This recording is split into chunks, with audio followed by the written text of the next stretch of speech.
Welcome in to the DNVR Avalanche podcast presented by DraftKings Sportsbook. Use code DNVR to sign up for a new account and get amazing odds boosts every single day. Rudo, AJ, and Meghan coming at you. Going to be talking a little bit of prospect hockey today, so it should be a fun one. Always excited to talk prospects. Shane Bowers unfortunately injured, so the thumbnail thankfully won't stand for most of the prospects. It's actually, the prospect pool is actually quite exciting right now, so it should be a bit of a fun one. Meghan or AJ, Rudo, when you do the prospect portfolio, what do you find most interesting about it? The whole thing? Yeah, that the Avs have nailed their defensive picks for the last 4 years. You think so? I think so. Interesting.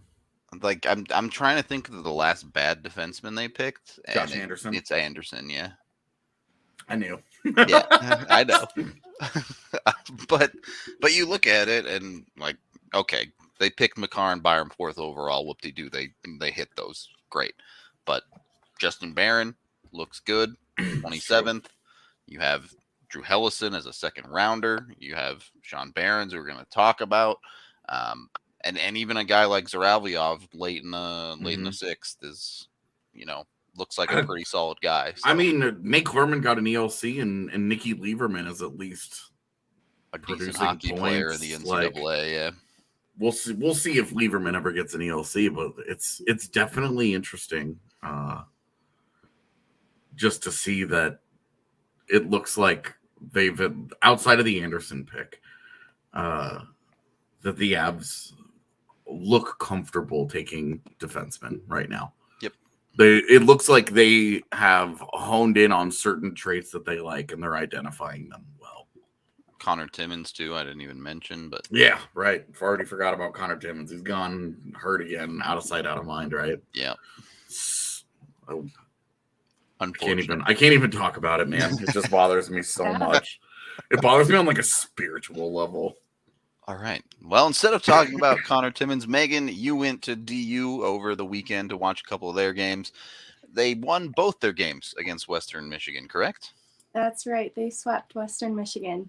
Nice. So, good news there. They're not ranked anymore because they lost a couple to Nodak, I believe. But that's rough. Yeah.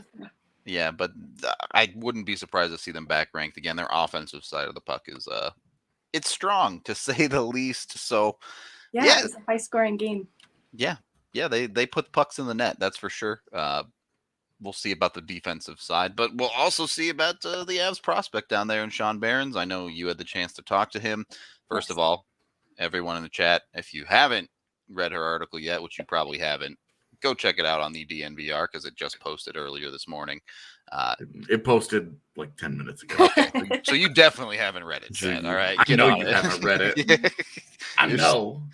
You're slacking right now. You can pull it up while you're listening to the show even. But Meghan, just tell us what it was like to talk to Behrens and watch the DU games.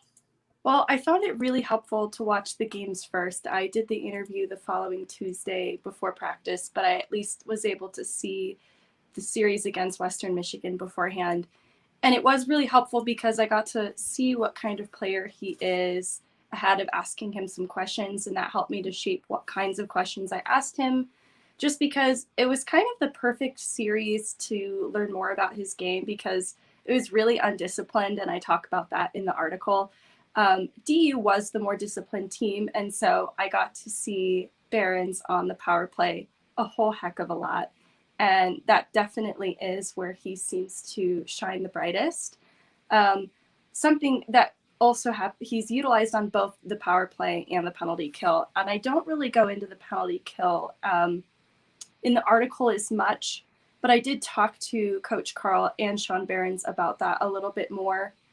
Something for me personally is sometimes I look at something and I decide I can't draw a meaningful conclusion just based on what I've seen. And for Denver's penalty kill, that was something I felt I needed to see a little bit more of, especially to see how Sean might be utilized on it, because that was something he was optioned for more in game 2 than he was in game 1. And this could be an area of his game that he grows stronger in. But focusing on the power play, he's had 10 points in 10 games, 7 of which come on the power play. He definitely has an offensive prowess. Unlike any other defenseman on the team right now, I don't see anybody reading the play as quickly as he is right now. Yeah.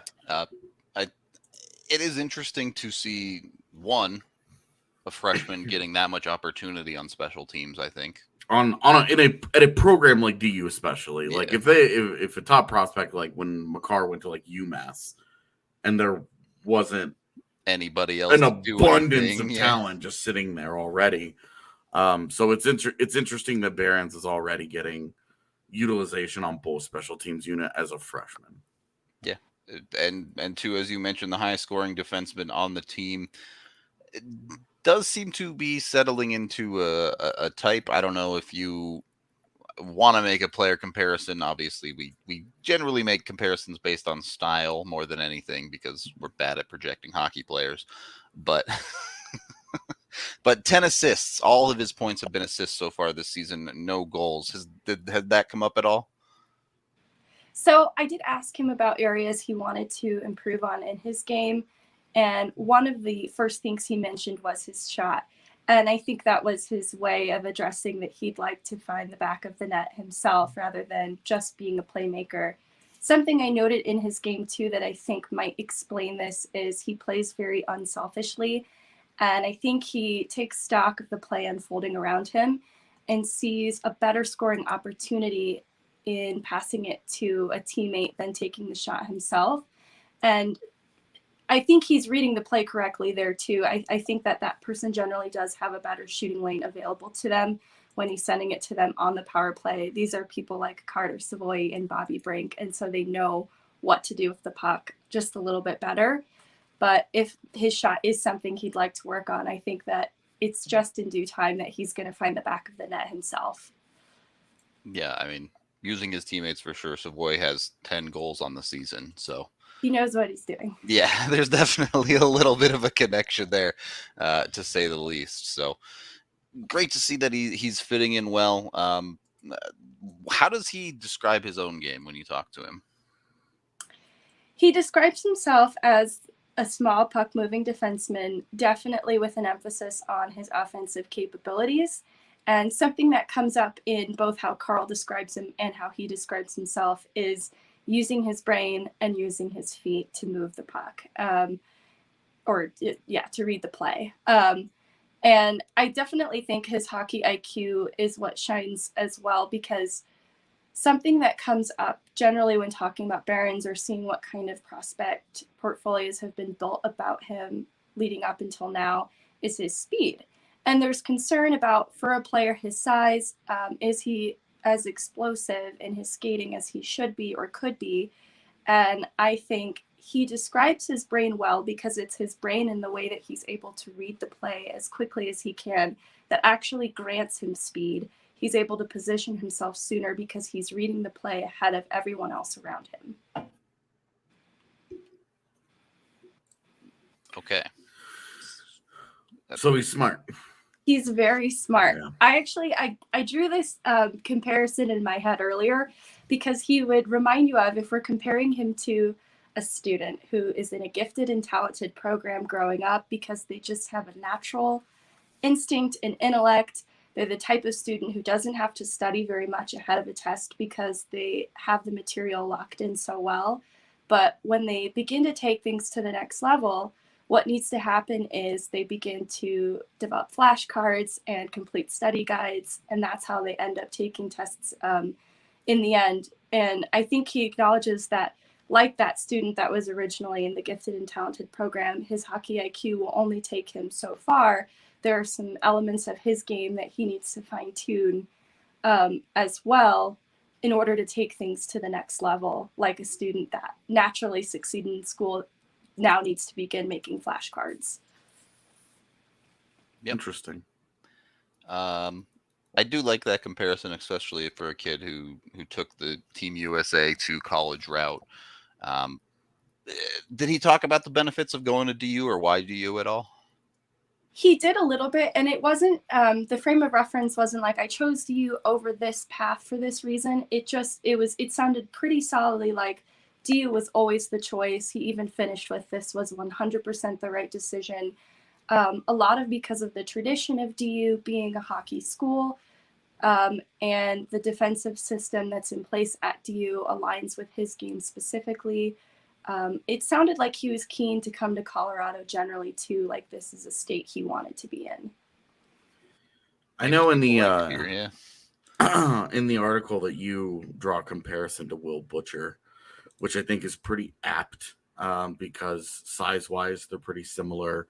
USNTDP guys, all of these, a lot of parallels here. Really high hockey IQ guys, offensive defensemen. I would say that just from the prospect scouting that we did before the draft, the big thing that would have separated Behrens from Butcher was that Behrens is already a much more competitive defender in his own zone. How did that translate? How did you view him in the 2 games against Western Michigan last weekend in his own zone? In his own zone, it's hard when he does so well in the O-zone, like to then look, but he plays a very solid game defensively too. And I think that is shown in Carl's decision to make him one of the top pairings in night 2, where he wasn't in night 1. There were some high risk situations in night 1. And so there's a top pairing that's sort of, I draw comparisons between the two right now because it's a sophomore and a junior, and they're a little bit larger in size on DU, and they play a more defensive defense game, and they were utilized more in night 1. But Behrens still had a very solid defensive game that into night 2, that's when he was utilized on the penalty kill. And I think that is Carl showing faith in his defensive game in his own zone, by allowing him the opportunity to be on the penalty kill into night 2. Did Carl talk at all about that aspect of Behrens' game developing? Which part? The specialty? Just his defensive game in general. Oh, yeah. He talks about playing with his brain, being hard to play against, and D-zone box outs. And that's something that Behrens also acknowledges himself. In addition to his shot, that is something that he wants to work on. I think of like a shepherd, just snuffing out shooting lanes in his own zone and corralling guys to the wide side. I think that's something that he was doing very well too. He was minding the gap very well and closing in on that space between him and the other skater. And the other thing I really liked about his game is when it came to tending to the net front, he's one of the best suited players to be in that spot because of his size and his low stance. He's never going to screen his own goaltender, but he's also a smart hockey player. And so he's blocking shots because he's anticipating them very well. All right. So the big question is, when will he be ready for pro hockey? Especially in the Avs fan base, who has a history of, oh, look at Tyson Jost, who a lot of people think came out of college too early, versus Cale Makar, who went back for the second year. Is Sean Behrens someone the Avs should consider giving a contract to after his freshman year, or is this more of a 2-year path? I think more a 2-year path, and my personal belief would be even something like 3, something that follows closely along Will Butcher's path. There are so many parallels between them for good reason. I think some of it comes down to size. This isn't a concern for me, but it's also something I wouldn't want Behrens to rush because it will be important for him to continue growing physically stronger and becoming a faster skater. And there's no need to rush him out of college because they're generally built a little bit smaller in college hockey anyways. There's no need to rush him out of there sooner. And I think he's on the right path developmentally anyways. There's no need to rush the process. Yeah, especially with college players. We talk about this a lot. Monday through Thursday every week, they can be in the gym. They can be doing the things they need to do to put on weight. So for a guy like Behrens, who is a little bit on the smaller side, definitely time in college isn't like a grueling travel schedule like major juniors up in Canada or something like that. So definitely a good opportunity for him there. AJ, what else you got? Anything? I think I'm good on Behrens. He was a guy that we loved on draft day. We loved that he was coming to DU, so we could just go see him. Yeah. And I'm glad that you got out there for the weekend. You got to talk with them, and we will definitely we'll catch up with him again later on in the year. Yes, he is a dude that is in contention for the United States WJC team. He did probably not a have pretty good chance to make it. Yeah, he didn't have a very good summer showcase, but once upon a time, neither did Connor Timmins. So if you have a great year, that's great. So I would not be great with the Adam Fox. I mean, if he turns into Adam Fox, great. But Adam Fox got traded like 4 times before he got to the pros. Yeah, that one was an adventure. No, I want to see Sean Behrens grow up from Pio to Av, and actually graduate properly. So let's get it right. Megan, thanks a lot for heading out to DU over the weekend. And it was a blast. Thank you. Really looking forward to you getting involved in the Eagles and being on the show more. Yes, I'm very excited too. Thanks for having me. Yeah, thank you for coming on. Give her a follow at Right by Wah on Twitter. Go check out her piece live right now on the DNVR.com. Yeah, thank you again, Megan. We appreciate it a ton. In the meantime, we are brought to you all by Breckenridge Brewery, the official beer of DNVR. You can go get it down at the DNVR bar, 8 different kinds on tap, or head on over to any of your local liquor stores. Doesn't even really matter which one. They're even in I have a tiny little one at my apartment complex that has their Christmas ale kegs. So they out here, let me tell you.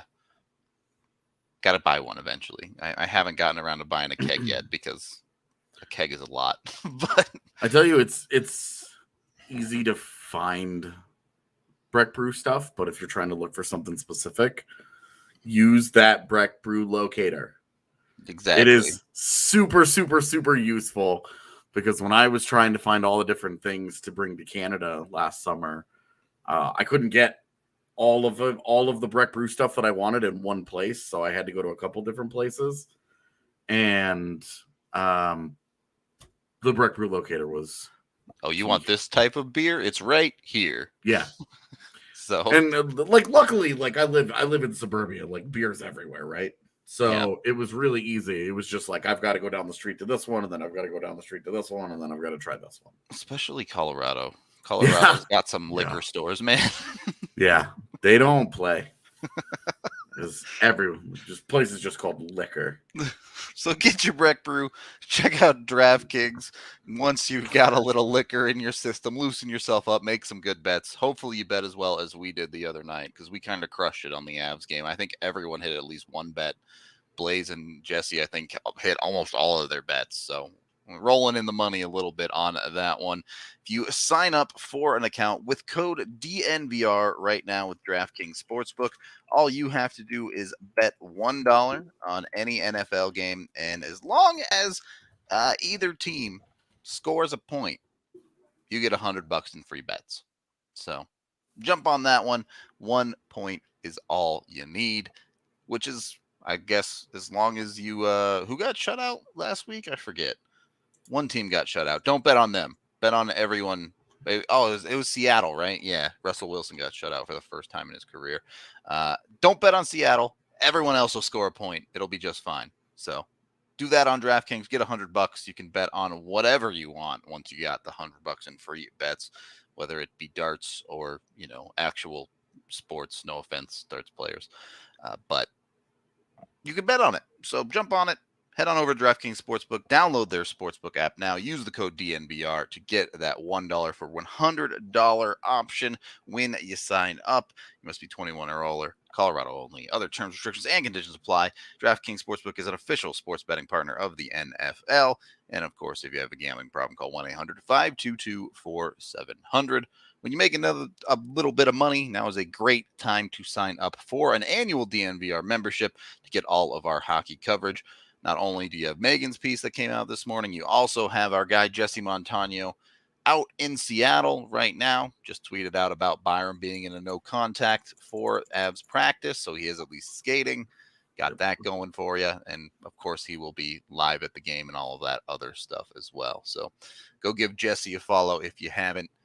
Get all of your DNVR coverage. Get a free shirt thrown in when you get the annual membership, as well as all the other dope stuff that we give you, like access to the DNVR lounge. So it's always a great time to sign up for a DNVR membership. Second period of the DNVR Avalanche podcast, continuing to talk prospects. Where do you want to go next, AJ? Who do you want to jump into? First off, I just want to answer Greg's question. We have not heard from Evan yet today, so no update there. Yep. Keep I the good vibes going. But yeah, I assume everything is all good.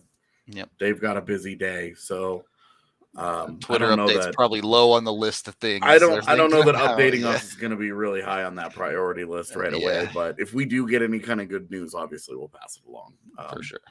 And I would say in this case, no news is good news. So yeah. Anyway. Moving forward, we could stay in college hockey because there's still a couple of guys there. Yeah, there's most of their prospect pool is in college hockey these days, as it turns out. But if we're sticking with defensemen, you got Drew Helleson at BC. Yeah, who looks like he's done baking. Yeah, I mean, he's getting power play time now at BC, where like BC has definitely taken a step down talent-wise overall. Definitely. I'm just impossible not to. Yeah, they had literal like star players everywhere in their lineup. Like their lineup was dotted with either high-end college players who were in the latter part of their careers or first-round picks who were going to be who were going to be 1 or 2 year guys. Yep. So it was only natural for BC to take a bit of a step back. I would say Helleson. I mean, you're happy seeing the production.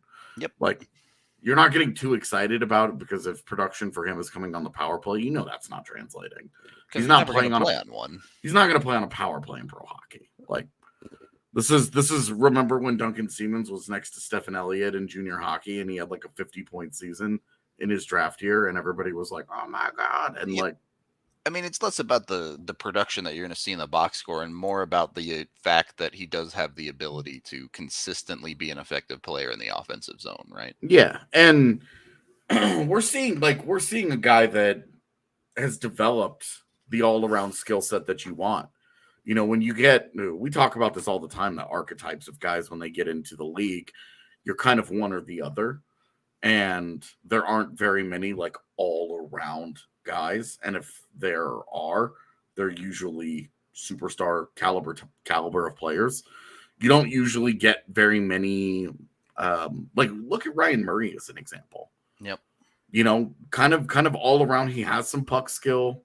He has some offensive instincts. He has some ability. He's decent defensively, and he gets pushed out of the lineup because Jack Johnson does one thing really, really well. Exactly. Like is in this situation considered more reliable in the role being asked of him currently. And so that's where, that's where that's where like that all around might hurt him a little bit. And sure. Drew Helleson, I don't think we have to worry about that. He's developing the puck skills and he's developing the offensive instincts and all of that he needed in order to even get into the league. Yeah. Because it's really, really, really hard to break into the NHL with no offensive profile whatsoever. The defensive side of the puck is still going to be his bread and butter. Yep. It's just you have to have a certain floor to your abilities to really push for NHL time. And after talking about Sean Behrens, Drew Helleson is the opposite when it comes to body type, right? Listed at 6'3", 190. Yes. And not a fun guy to go into the corner against. We'll put it that way. So, in my opinion, I don't even need to see Helleson play anymore this year. The ELC is signed, sealed, delivered, just waiting for him to finish his amateur career, basically. Absolutely, man. For me, there's no question about it. This doesn't need to be. If he goes, if it goes a senior year, you're worried that he's gonna walk because other teams will absolutely be interested. The concern is that he sees the roster math in front of him and says, I don't see a path for me here. Yep. Now, I think that's nonsense because with Ryan Murray, Jack Johnson, and Eric Johnson all expiring in the next 2 years, there's definitely a path. Absolutely. There's especially for his archetype. Like Sean Behrens is a guy that has to worry about where does he fit into the organization. Gerard locked up forever. And Makar and Gerard and Byram not going anywhere. Yeah. And then a guy like Drew Helleson. Okay, well, there's that guy. How long does Devon Taves stay in Colorado and remain effective? Because right now, I'm of the opinion Devon Taves is their best defenseman. On any given night, yeah. I mean, you're talking what's the future for some of these guys?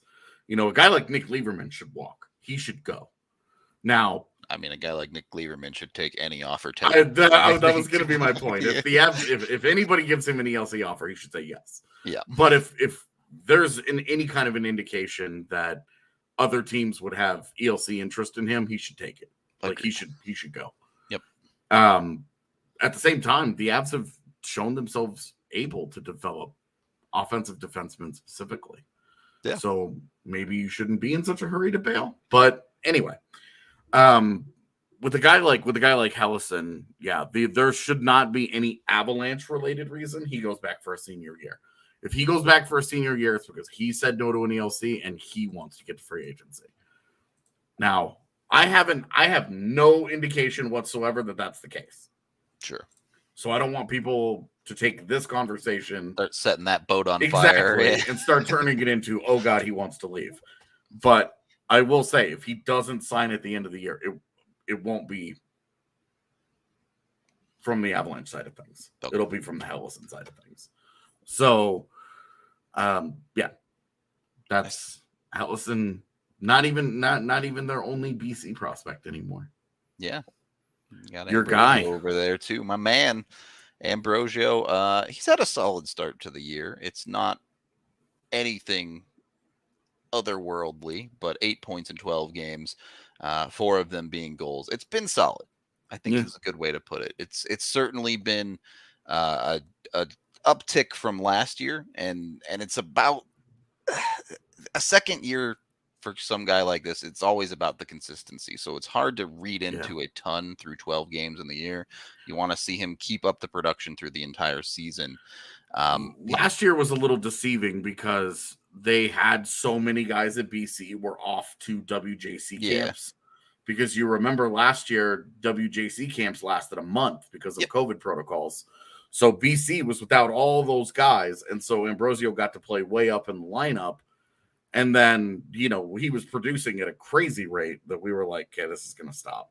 And then all those guys came back, and he ended up back into more of a depth role, and the points dried up. What's different? Yeah, exactly. What's different this year is that he's had a more consistent role, and he has produced more consistently. Yep. So you'd obviously love to see the uptick in production, but seeing him more consistently producing points is very encouraging. He has put himself into a serious conversation for an ELC, not this year, but next. Yep. Agreed. He's definitely an after junior year type of guy. Right now, he is on the same basic trajectory that Sampo Ranta was. Yep. He's pretty just much smack on 6 inches smaller. Very different players. Yeah. But trajectories. Boy, if you could put Colby Ambrosio's nastiness into Sampo Ranta's body, and that just still be in the NHL. His natural aggression, man, because that dude, he's a pest. He doesn't take shit from anybody, man. He's a little on the small side, but like Sean Behrens and Colby Ambrosio are in the same boat of they are small on paper, but they play up in size when they actually get into a game. They are way feistier. They don't act like guys who are 5'9", 5'10". One thing I love about him, listed at 5'9", he scores a lot of goals in and around the net for a dude that weighs 165. Yeah. Like, he's that was not his thing afraid. in Tri-City, man. He was all of his goals were right in the crease area. Not at all afraid to get to that area of the ice and do what he has to do to score a goal. So I love that side of it. I do think he has a pretty decent shot, and he can skate very, very well, obviously. But goal scoring has been his kind of his offensive trait everywhere he's been, and it's continued at BC. So that's a really positive. He's off to a really positive development track so far. Yep, it's been rock solid for him. The size is always going to be something that people look at and say, if this dude's not producing, he's not worth putting out on the ice. So Ambrosio is going to be an interesting one because I think he's got a shot to be a depth player in the NHL. I think he's got that feistiness you mentioned, the way that he plays and kind of his attitude. I think he has a chance to be very John Mitchell-esque. I think where he's a really good comparison. Yeah, he's a really skilled grinder type that works really hard and is best as center. So, you play him at center. Maybe you give him some PP2 time. Yeah. His defensive side of the puck is going to rely on him playing like a Matt Calvert, where he just goes insane and skates as hard as he can at people his entire shift. Yeah. Stuff like that. Yep. So I would say Ambrosio, I would say look for him. If you're really trying to find an NHL job for him, John Mitchell is where I would probably go. Yep. It's hopefully you see the production continue this year, and then where you really want to see him take the step is you want him to be a point per game player type next year. Yep. So that's what I'm looking at for him. I still really like him, but with prospects, it's always hype until it's not. Well, right? And he's developed and produced in such a way that you're not finding a reason yet to really be like, right. Shit. You're not down on him yet. Yeah.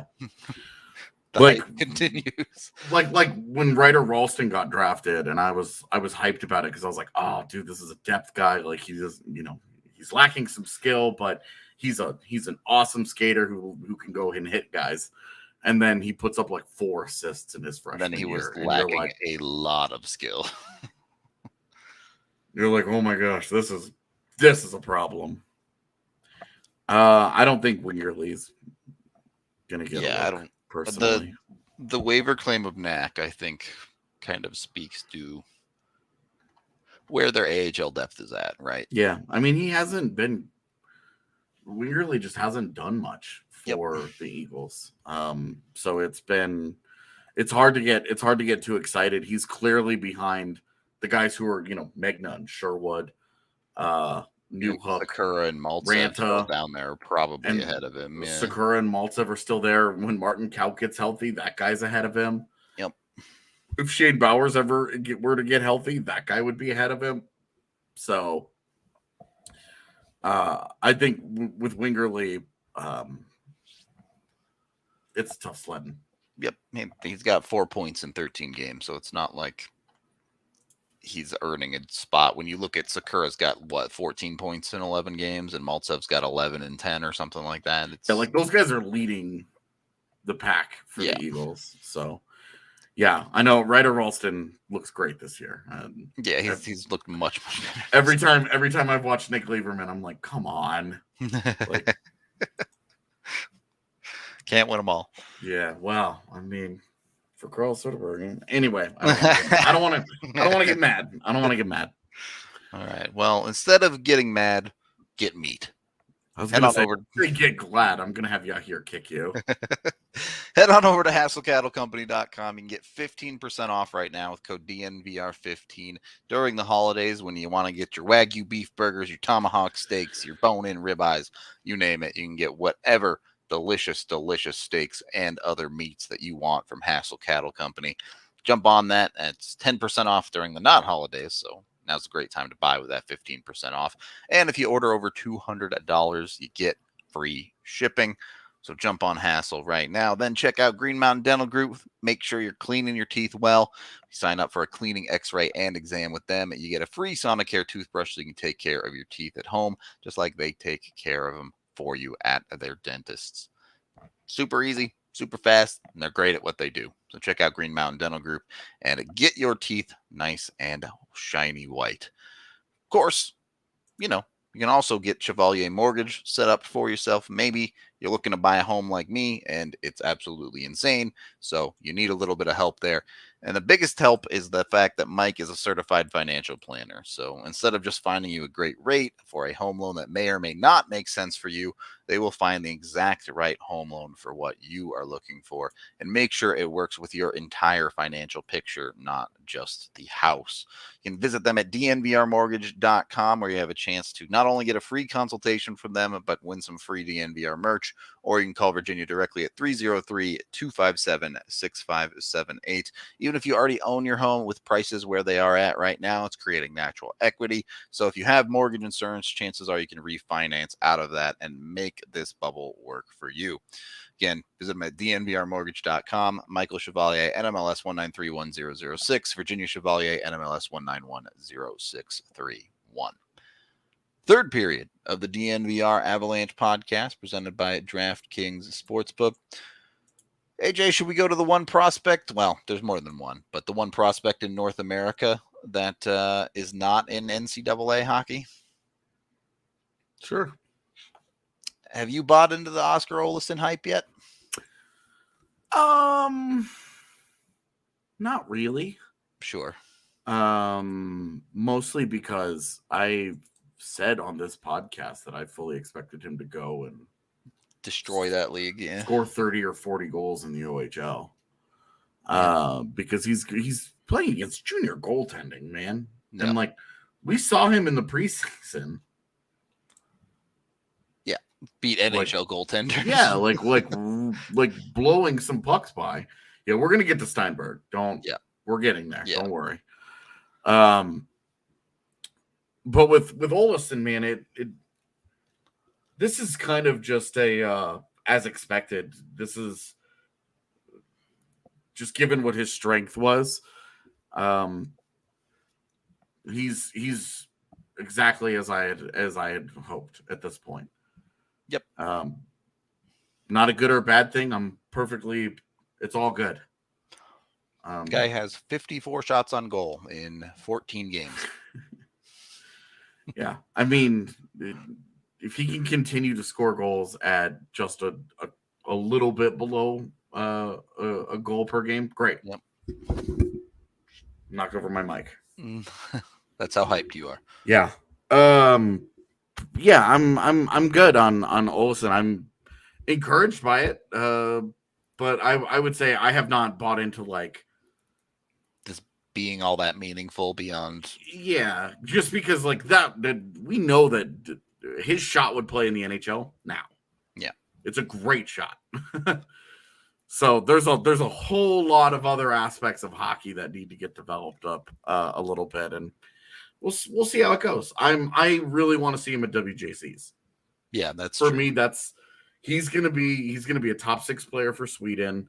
He's gonna be a returning international guy for them. So I'm of the opinion that is going to be the true litmus test for how I feel about him.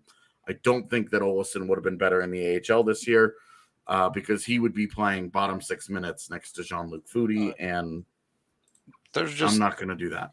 Based on the preseason he had, there was just no way you could put him in the AHL. Yeah, I'm totally. I thought after seeing him in the preseason, all that, I felt like the OHL was a great decision by the org. And so far, the returns are great. Yep. Like he's doing exactly what you want to see from him in the OHL right now. The real gains in his game, as you mentioned, are not things that are going to show up in the box score. It's him learning to play it without the puck a little bit more, learning to use his physicality, especially along the boards more, things like that. But all right. The people want Stienburg. We can talk about Stienburg next. Obviously, people are all over the place with questions. We've got Taylor McCarr jokes, who's not Taylor, and 2 games played so far. Yeah, healthy scratch.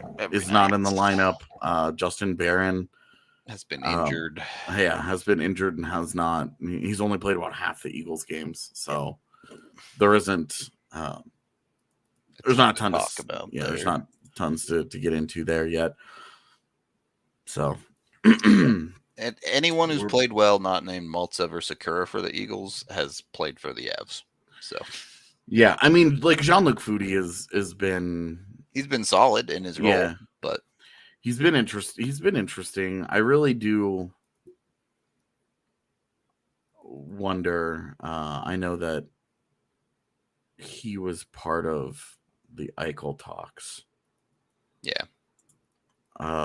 Because Buffalo really liked him, and the Avs were like, we also really like him. Yeah, like we're also pretty big fans. So, but he's like I don't know. I really like Jon-Luc Foudy, so can't wait for him to be a defenseman someday. Oh my god! All right, moving on. No, we'll see with Foudy. He's off to a good start this year. He's off to a solid start, and it's not hard to see him ascend to a 2C job with the Eagles next year with Olausson on his right wing. Yep, like that feels predictable. Yeah, I think that one is hopefully a slam dunk, but. Talking about Stienburg, finally found himself a little bit of offense in the NCAA. And Steinberg's path is really weird, right? Because he did not play in the NCAA last year. Cornell canceled their season. Yeah, and he tried to go and play in the BCHL and broke his leg. Immediately broke his leg. So he basically didn't play hockey last year, which, take whatever you want from that.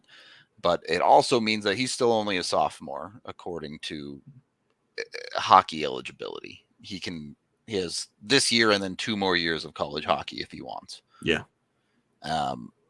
So that's an option for him. And look, the level of competition that you play in what is essentially an Ivy League school is what it is. But the dude has 9 points in 6 games now this year, which is a huge step up for him in production. So, yeah, he had 10 points his freshman year. Yeah. So in 27 games comparatively. So he's basically already at that mark 6 games in. Yep. Really, if you're talking about a comparable for him, I see him as a Zach Gassian type. Yeah. Where he's not going to be super skilled, but he'll be skilled enough to find his way in a bottom 6, but he's all sandpaper and agitation and a hearty FU to anybody that gets near him. Like he just doesn't, for whatever. I mean, he's a very nice young man. I've talked to him a couple of times, but when he plays hockey, he just lives to hit people. 9 points, 10 penalty minutes on the for the record. So. Yeah. So he's not a guy that we were excited about when they selected him. You want to see the skill continue to develop. You want to see the production continue, but he's kind of singular in Colorado's system in the same way that Drew Helleson is. Yep. Where he's really the only kind of archetype of that archetype in Colorado's system. Where he's just the power forward. He's not going to be very high end, but he brings a nastiness, a physical element. So he's got it's really encouraging to see Matt Stienburg off to the start that he's had, but that's not a guy that again, 3 years in college. Yeah. A start like this is something for a player like that where you go, okay, great. Can't just write him off. This is a guy where you now need to pay attention to and see if he can earn himself an ELC. Yeah. It's really not a great freshman year. And then last year's a total lost season where you're like, man, did they light another 3rd round pick on fire? And this is a lot more encouraging. Yep. Right now he's kind of following along with the Tyler Weiss path where slow growth. Yep. Weiss, by the way, having a very solid year, 13 points in 12 games. Also has already scored 4 goals for him. He's never been much of a goal scorer. That's he's got to put pucks in the net, and he started Yeah. doing that a little bit this year. So That's he had 7 last year. That's Yep. the most he's had in his career. So that's a big deal for him to get. He scored a overtime game winner. Yep. On a penalty shot. It was So, a penalty shot. Yes. He has really turned into a big part of their leadership group at Nebraska Omaha, and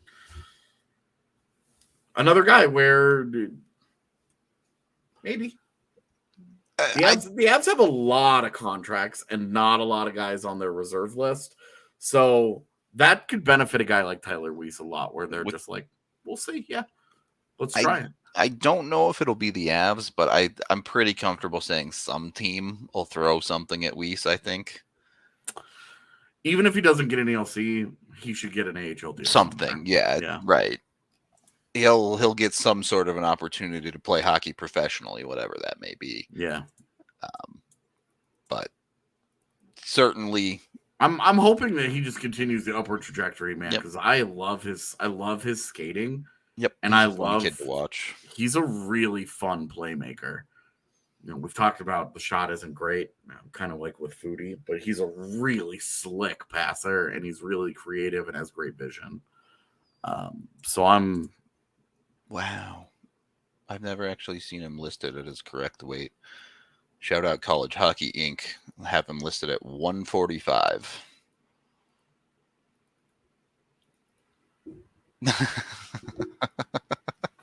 That can't be accurate today.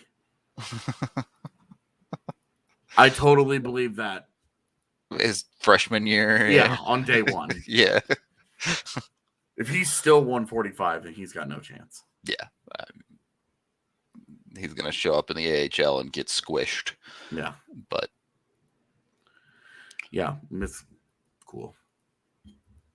That's been Annunen's net in Loveland anyway. And Annunen is kind of taking that job, so. They rode through the rough first month, and Annunen has settled in now and has started playing really well for the Eagles. So. Yep. On that front, yeah. I don't know. Are there any other prospects that you really wanted to touch on here? I mean, obviously the Russians, yeah. both of them, I think would be in the NHL if they were over here. Yep. Kovalenko for sure. I don't think there's any doubt would be in the NHL.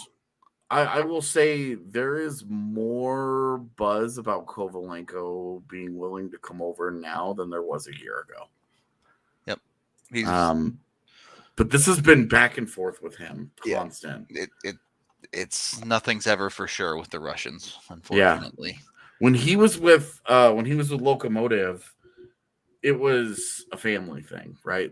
And he was very, very comfortable there. Yeah. And now that he's out of there, and he and Sharavalov are on the same team. Yep.